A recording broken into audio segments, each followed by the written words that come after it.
I'm sure this is going to have a robust discussion that goes with it. We're going to hear from Matt Walsh here from the Daily Wire. He's going to tell us about the spineless comedian who has apologized. This is in response to Patton Oswalt apparently apologizing for taking a picture with Dave Chapelle. You know, it's always good to have positive role models in life, but in a country where those are often hard to come by, it seems like sometimes you have to... I mean, we could put it off for another day. I kind of don't want it. I want to get it over with.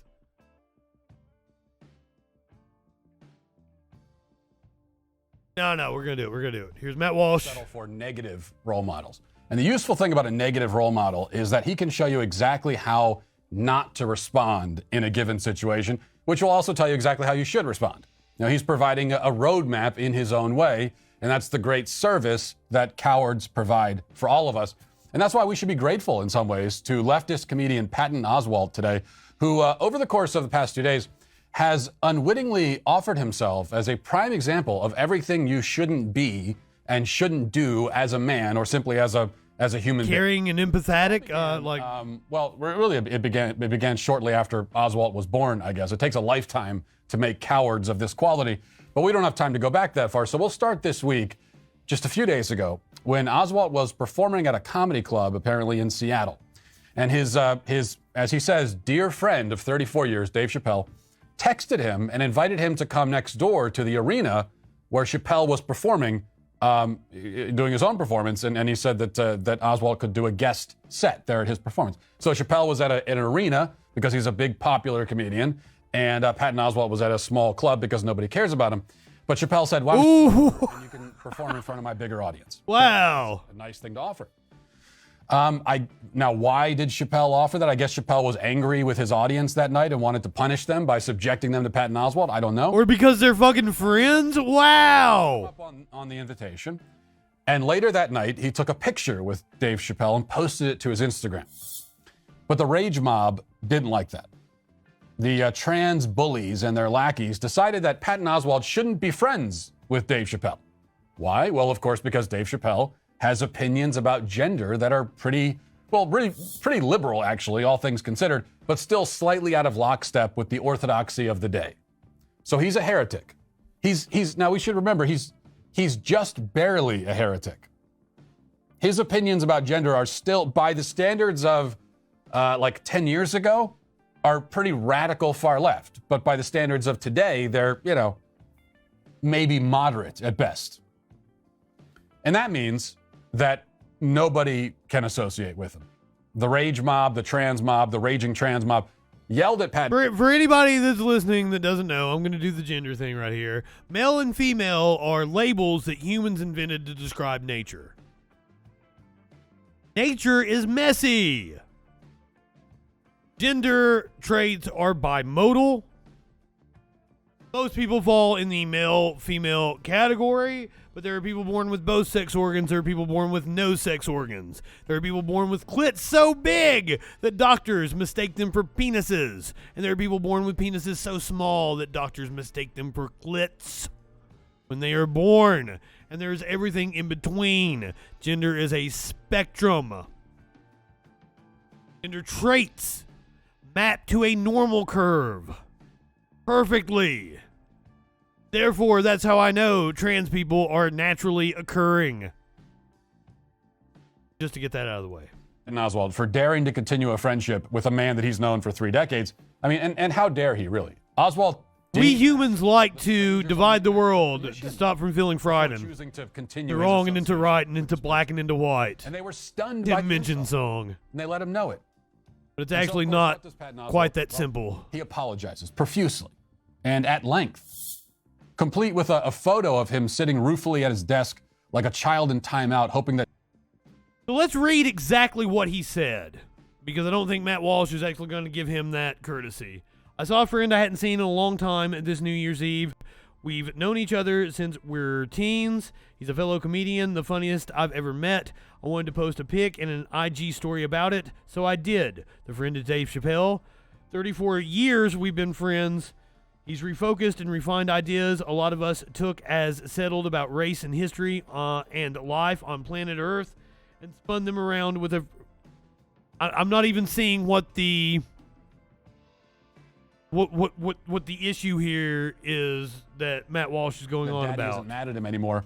Here was his follow-up post on Monday after desperately explaining how he ended up in the proximity of Dave Chapelle and trying to justify his decision to be photographed in the heretic's company rather than simply stoning him to death on the spot and setting his corpse on fire as a true ally would. And once again, what fucking Matt Walsh is talking about is internet trolls. You can say the most mundane fucking thing on the internet, and there will be trolls arguing with you about it. So to fucking act like this is something new is insane. And what's hilarious, if you go to fucking any of Matt Walsh's posts, most people are dunking on him. The people that follow Matt Walsh are people like me who do it to dunk on him and fucking make fun of him. Have done. Oswalt says this: we, Oswalt and Chapelle, 100% disagree about transgender rights and representation. I support trans people's rights, anyone's rights, to live safely in the world as their fullest selves. For all the things he's helped me evolve on, I'll always disagree with where he stands now on transgender issues. But I also don't believe a seeker like him is done evolving, learning. You know, someone that... What is wrong with this statement? This sounds it's impossible. fantastic on Patton Patton Oswalt's part. Cheer them on. Also, I've been carrying a lot of guilt about friends I've cut off who had views with which I couldn't agree or changed in ways I couldn't live with. Sometimes I wonder, did I and others cutting them off make them dig their heels in deeper? Fuel their ignorance with a nitro boost of resentment and spite? I'm an LGBTQ ally. I'm a loyal friend. There's friction in those This statement is great. Not let cause feelings of betrayal in anyone else. And I'm sorry. Truly. Fucking Matt Walsh is just upset that Patton Oswalt has far more talent than depth of that hurt. fucking he has. Messaging a lot on IG today, and the back and forth has really helped guide me in the writing of this. I deleted a lot of posts in the comment thread, critical ones from LGBTQ writers, and posts by TERF/anti-trans orcs looking for clicks and giggles. I wanted a nice comment thread about the pic with my friend. Ugh.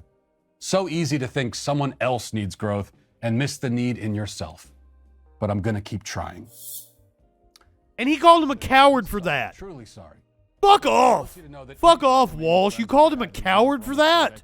In an effort to cure him of his ignorance and help. For being well-spoken and empathetic? What? I don't understand.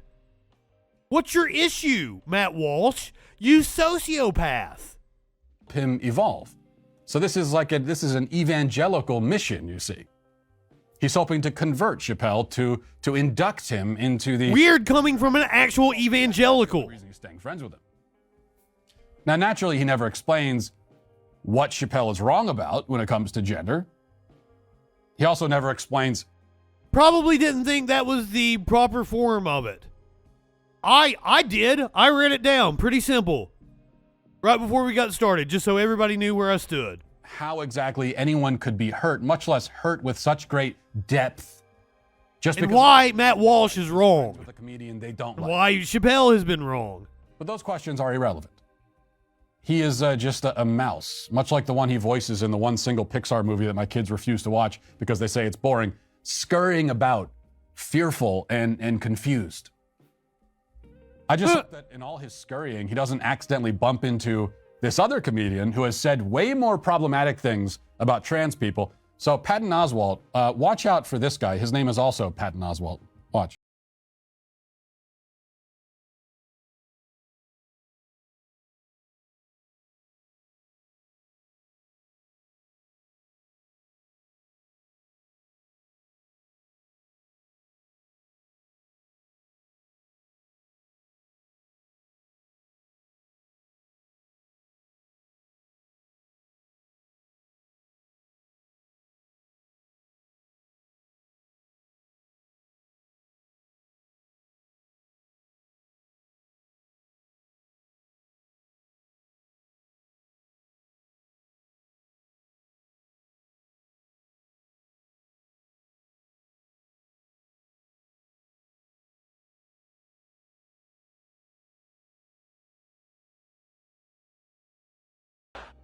Well, and I don't know how long ago that was, but it didn't look like it was all that long ago. And there is, of course, a direct link here. Out of all the adults bowing to cancel culture now, and especially to trans cancel culture, so that's it. He hasn't evolved. He hasn't learned and become more accepting. No. It's that he gave in to the culture.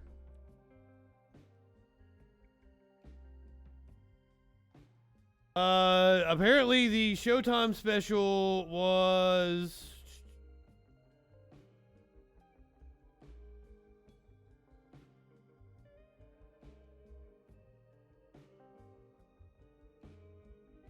I'm not exactly sure. Was it a Showtime special or was it just Showtime showing it?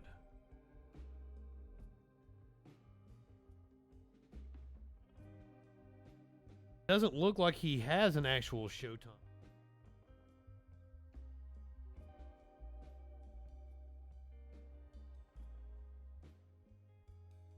Like he's got to deal with.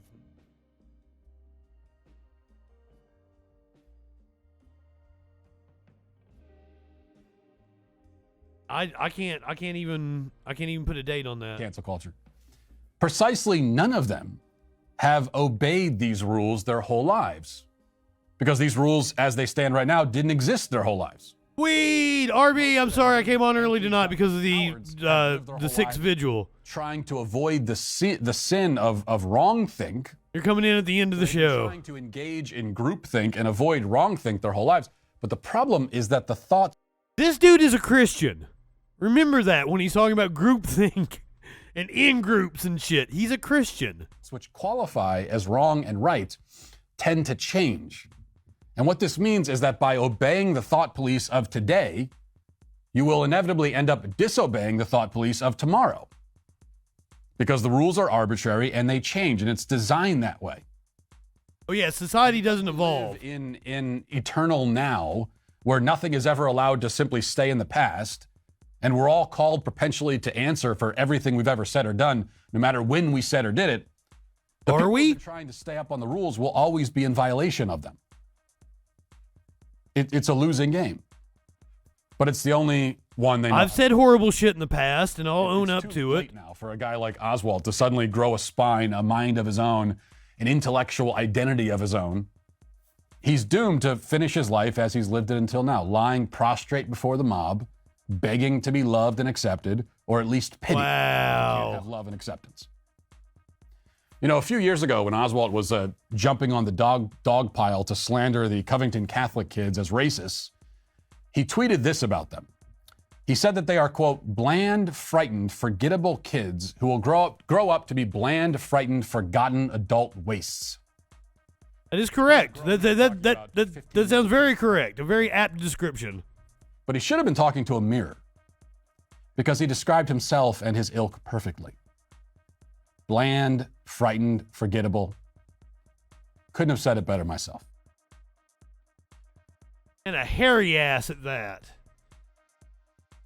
Oh, Jesus. That was horrible. Oh, fuck.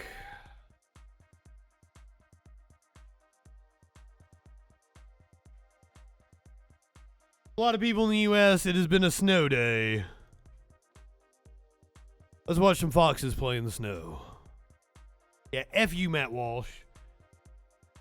If you didn't get to actually hear what Patton Oswalt said about Chapelle, like, it was a fantastic statement. Like, there was nothing wrong with it. Why Matt Walsh was running down Patton Oswalt is beyond me. Fuck Matt Walsh. But here's some foxes playing in the snow.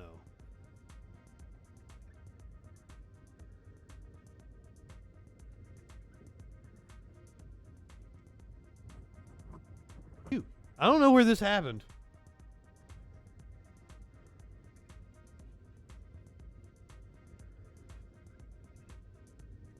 I know where this shit occurred. Do not try to pet the foxes, though. Apparently that is not a good thing to do.